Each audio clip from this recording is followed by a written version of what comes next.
What's up guys? Today we're taking a look at the FNB Runout. FNB is a new brand entering the paddle space, and they're starting out with a bang by bringing some new and interesting tech into the pickleball world. And the cherry on top is that these paddles are fully manufactured in America. So let's take a look at the specs and some of the new tech and materials that makes FNB unique.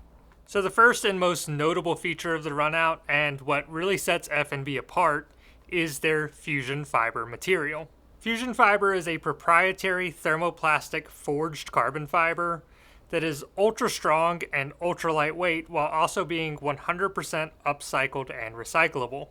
FNB uses this fusion fiber material to build a full frame that replaces a typical edge guard and handle. And I actually took the grip off for you guys so that you could see that full frame design with the fully molded handle, which is easily one of the best handles on the market. Inside of that frame is a 12.7mm American-made honeycomb core with an EVA foam-filled channel running around the entire face and into the throat. But what's unique is while it shares a lot of construction similarities with Gen 3 paddles, it's not thermoformed.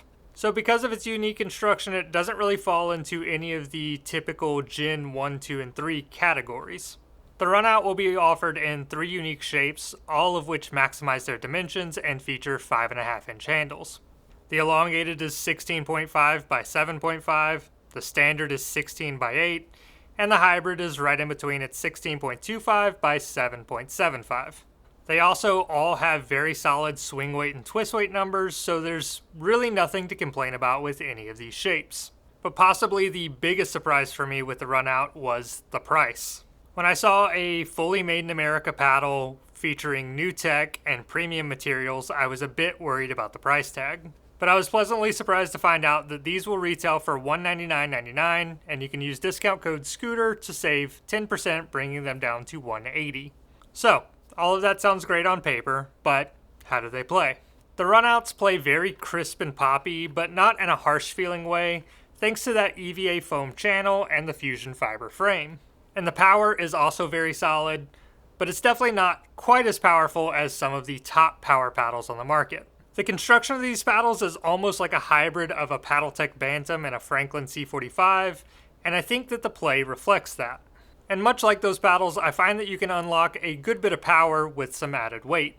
The lower than average swing weights allow for a good amount of customization, and I'm currently playing the hybrid with 8 grams of Pickleball Effect tuning tape on it. I currently have 3 inches of 1 gram per inch tuning tape on the sides and 4 inches of half gram tuning tape on the top, and the paddle still feels plenty fast and maneuverable while getting a big boost in power and stability. But the dampening and stability that the EVA foam channel and fusion fiber frame provide make these paddles play very good stock as well if you want to keep them lighter. I think the most obvious comparison here is going to be a Paddletech Bantam 12.7. And if you like the idea of a foam-enhanced Bantam, then, in my opinion, the Runout is a no-brainer. I think that it's better in pretty much every way, and that's no shade towards Paddletech because I actually really like the Bantam series. But the Runout pretty much eliminates the dead spot issues and has a much better sweet spot, making it feel much more well-rounded. Now, of course, the sweet spot isn't going to be as good as the current top foam paddles, but it's really solid in comparison to other thin honeycomb core paddles. But that does lead me to my one big con of this paddle. While I do really like this paddle and all of the new tech and features that it offers, I do think it's going to be a bit niche. Over the last few months, so many great full foam paddles have released, and I think a large majority of players are going to find those to be more appealing.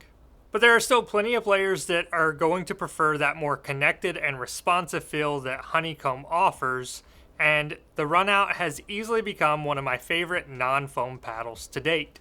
I think the Runout is a very good paddle, and it's especially impressive as a debut paddle for a brand new brand. And I'm super excited to see what FNB does with this technology in the future. As always, if you guys have any questions, feel free to leave them in the comments, and stay tuned, I have more reviews coming soon.